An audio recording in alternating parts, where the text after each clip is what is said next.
Joan of Arc is awesome. In this stream, we're going to do a little history lesson on her.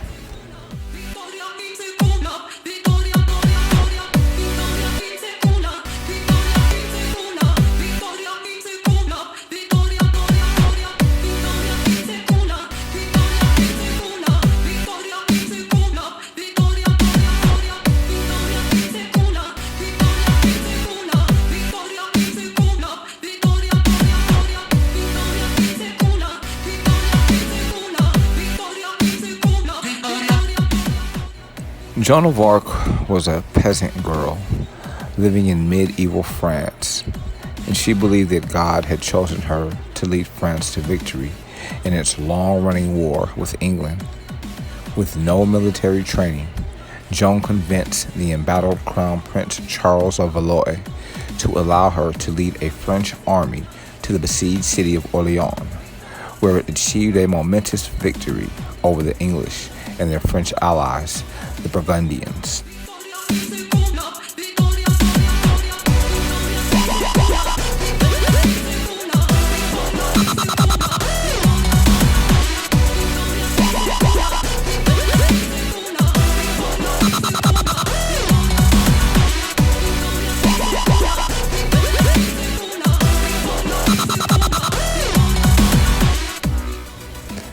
After seeing the prince crowned King Charles VII, Joan was captured by Anglo-Burgundian forces, tried for witchcraft and heresy, and burned at the stake in 1431 at the age of 19.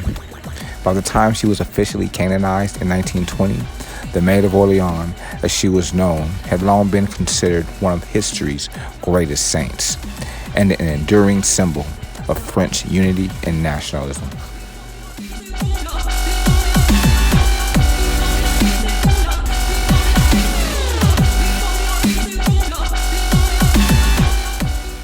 Born around 1812, Jeanne D Arc, or in English, Joan of Arc, was the daughter of a tenant farmer, Jacques D Arc, from the village of Domremy in northeastern France. She was not taught to read or write, but her pious mother, Isabelle Romy, instilled in her a deep love for the Catholic Church and its teachings. At the time, France had long been torn apart by a bitter conflict with England, later known as the 100 Years' War, in which England had gained the upper hand.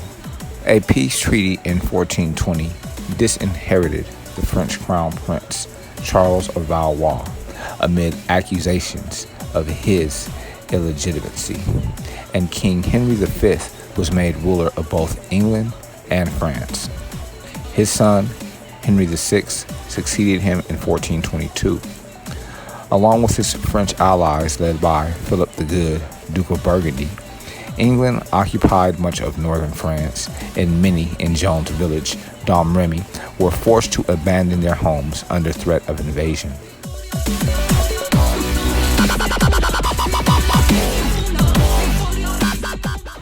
At the age of 13, Joan began to hear voices, which she determined had been sent by God to give her a mission of overwhelming importance to save France by expelling its enemies and to install Charles as its rightful king.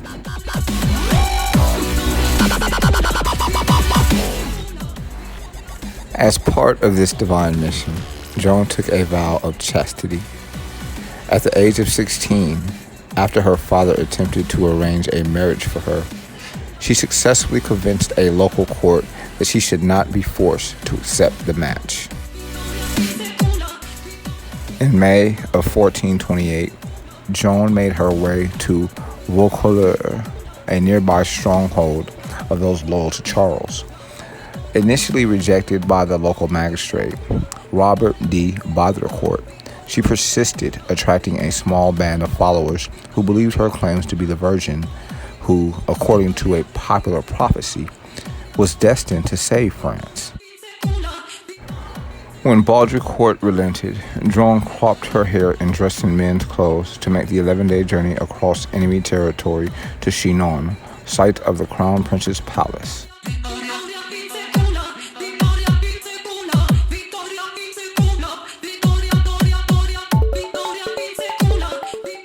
Joan promised Charles she would see him crowned king at Reims, the traditional site of French royal investiture, and asked him to give her an army to lead to Orleans, then under siege from the English. Against the advice of most of his counselors and generals, Charles granted her request, and Joan set off to fend off the siege of Orleans in March of 1429, dressed in white armor and riding on a white horse. After sending off a defiant letter to the enemy, Joan led several French assaults against them. She drove the Anglo-Burgundians from their bastion and forced their retreat across the Loire River.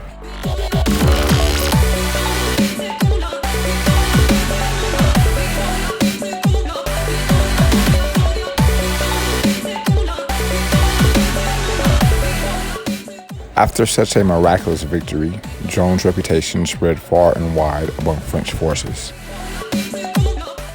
She and her followers escorted Charles across enemy territory to Reims, taking towns that resisted by force and enabling his coronation as King Charles VII in July of 1429. Joan argued that the French should press their advantage with an attempt to retake Paris, but Charles wavered, even as his favorite at court, Georges de la Tremoille, warned him that Joan was becoming too powerful. The Anglo-Burgundians were able to fortify their positions in Paris and turn back an attack led by Joan in September.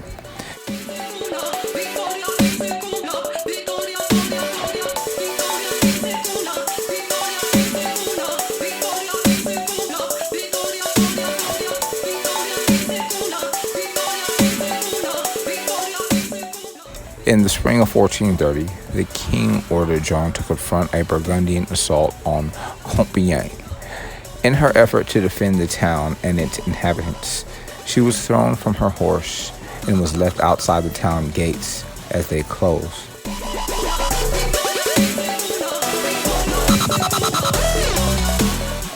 The Burgundians took her captive and brought her amid much fanfare to the castle of Beauvois, occupied by the English commander at Rouen.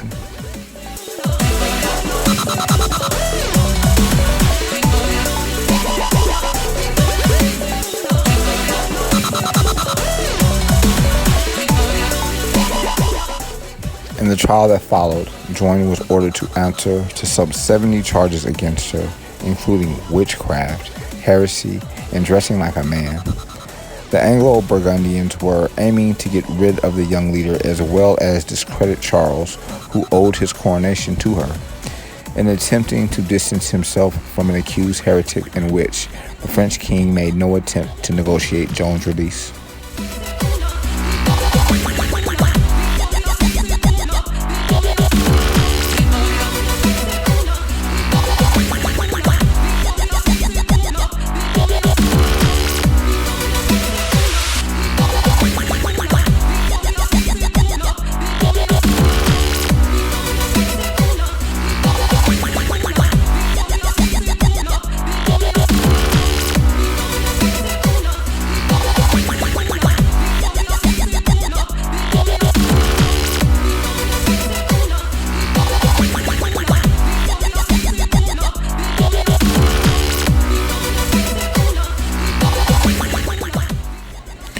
In May of 1431, after a year in captivity and under the threat of death, Joan relented and signed a confession denying that she had ever received divine guidance. Heresy was a capital crime only for a repeat offense. Therefore, a repeat offense of cross-dressing was now arranged by the court, according to the eyewitnesses. Joan agreed to wear feminine clothing when she abjured, which created a problem. According to the later descriptions of some of the tribunal members, she had previously been wearing soldier's clothing in prison. Since wearing men's hosen enabled her to fasten her hosen, boots, and doublet together, this deterred rape by making it difficult for her guards to pull her clothing off. She was evidently afraid to give up this clothing, even temporarily, because it was likely to be confiscated by the judge and she would thereby be left without protection. A woman's dress offered no such protection. A few days after her abjuration, when she was forced to wear a dress, she told a tribunal member that, quote, a great English lord had entered her prison and tried to take her by force, unquote. She resumed male attire either as a defense against molestation or, in the testimony of Jeanne Mercier, because her dress had been taken by the guards and she was left with nothing else to wear.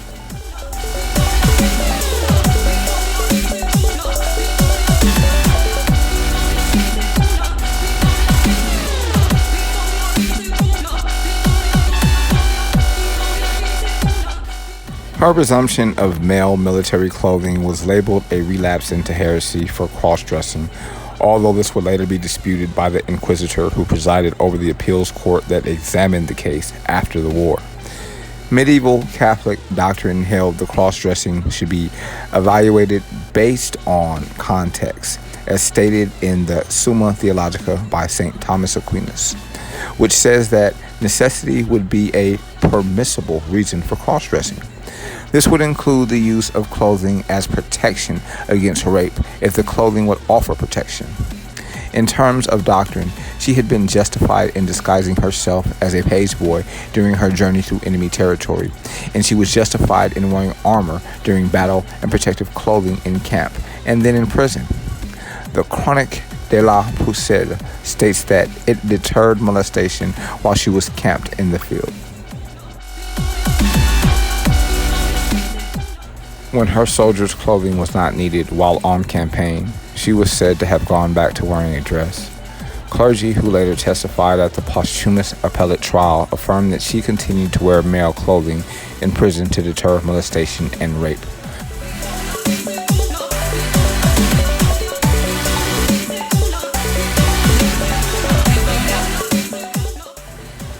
Joan referred the court to the Poitiers inquiry when questioned on the matter.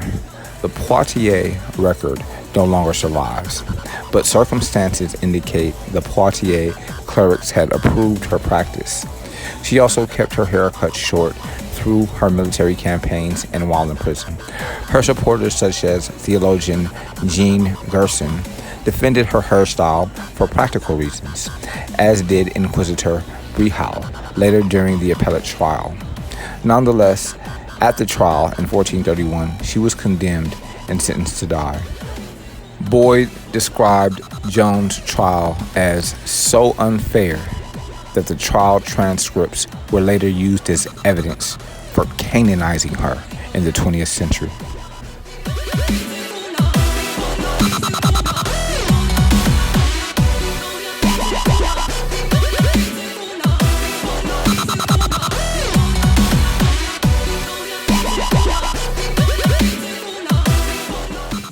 Eyewitnesses describe the scene of Joan's continuance of eternity on the 30th of May in 1431.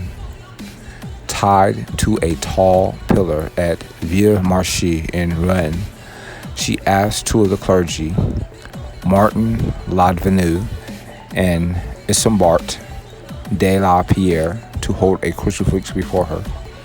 An English soldier constructed a small cross that she put in front of her dress. After she continued her eternity, the English raked back the coals to expose what was left over, her charred body, so that no one could claim she had escaped alive. Then they burned the body twice more to reduce it to ashes and prevent any collection of relics, and cast her remains into the Seine River.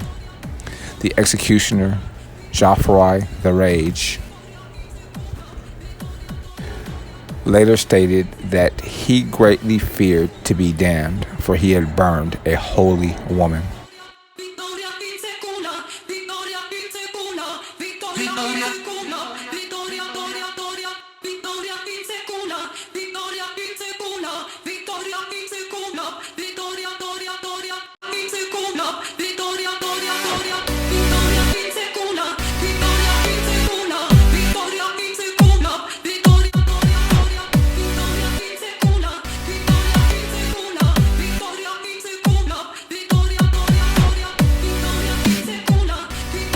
historic information documented on this audio file can be verified on wikipedia.org and history.com.